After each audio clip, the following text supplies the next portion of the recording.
serious about it. But Joanna... Yuan, kung wala kang gagawin, that only means na gusto mo tumira dito yung ina na yun. Nahayaan mo lang siya na mapaikot, mauto at mahulog yung loob sa kanya ni Lola. Yuan, kung ganun yung mangyayari, may itsapuera tayo. Sa backstage yung bagsak. Well, ngayon pa nga lang, wala nang pakialam sa atin si Lola.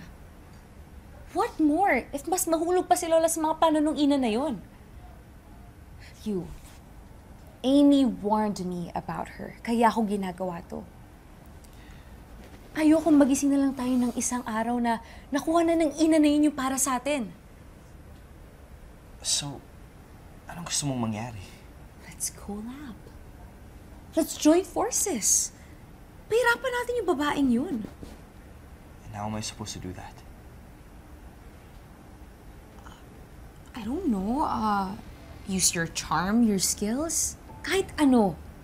Just make her feel uncomfortable. Iparamdam mo sa kanya na mali yung desisyon niya na sumama dito kay Lola. Na hindi ginto ang hihigaan niya kung hindi apoy.